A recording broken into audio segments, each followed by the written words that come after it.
Bonjour, dans cette vidéo, je vais vous présenter l'application web que j'ai créée pour étudier les probabilités conditionnelles et l'indépendance, c'est-à-dire ce qui correspond au premier chapitre des probabilités pour la classe de première. Donc si vous avez un lien direct vers le programme officiel et si vous descendez à la rubrique probabilité et statistiques, voilà ici, et bien qu'est-ce que vous voyez? Vous voyez que la première rubrique c'est probabilité conditionnelle et indépendance.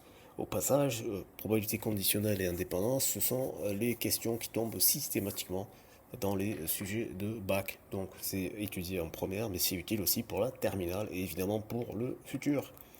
Donc on voit la notion de probabilité conditionnelle, les différentes notations, la notion d'indépendance, l'arbre pondéré, bon ça vous avez vu déjà en première et même au collège en fait, et la notion de partition de l'univers, qu'on appelle aussi système complet d'événements, et la formule des probabilités totales. Voilà. Donc on va tout de suite voir ça en action. Donc ici nous avons la définition, donc je rappelle P de B sachant A, noté comme ceci avec le A en indice, c'est l'intersection P de A inter B divisé par P de A. Voilà.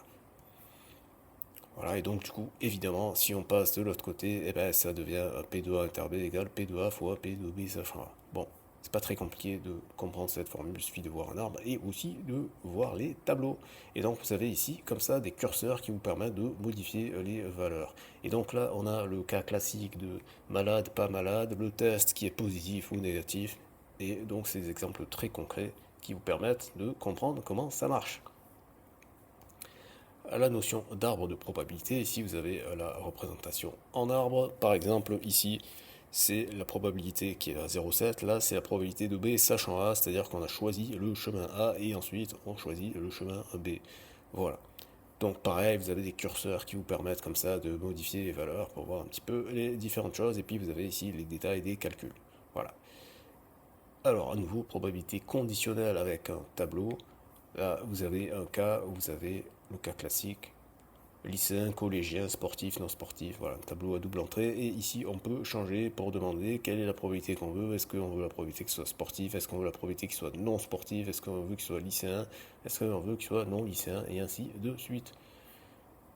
Voilà, ici nous avons la notion de partition de l'univers. Et nous avons la formule qui permet de renverser. Là, c'est la formule des probabilités totales. Donc là, c'est-à-dire qu'ici, on a une partie entre A et A bar. Un exemple concret classique avec les urnes est pareil, on peut changer la probabilité initiale. Voilà, la notion d'indépendance, c'est comment est-ce qu'on caractérise ça. À nouveau, on voit ça dans un tableau avec un curseur sur lequel on peut changer les valeurs. Ensuite, ici, donc c'est l'approche Monte Carlo. Ça, pareil, hein, si vous regardez dans le programme, dans les exemples d'algorithmes, vous avez la méthode Monte Carlo. Qu'est-ce que c'est que la méthode Monte Carlo? C'est on va tirer au hasard des points dans une cible et on va regarder quel est le nombre de points qui sont à l'intérieur du disque et quel est le nombre de points qui sont à l'extérieur. C'est-à-dire qu'on va regarder le ratio, nombre de points dans le disque sur le nombre total de points. Et comme on connaît l'aire d'un disque, ça nous permet d'avoir une estimation de pi sur 4. Voilà, et donc ça c'était avec 100 points. Et donc ici on a le nombre de points tirés sans le nombre dans le disque 82, donc l'estimation c'est 3,28, donc une erreur de 14%. D'accord?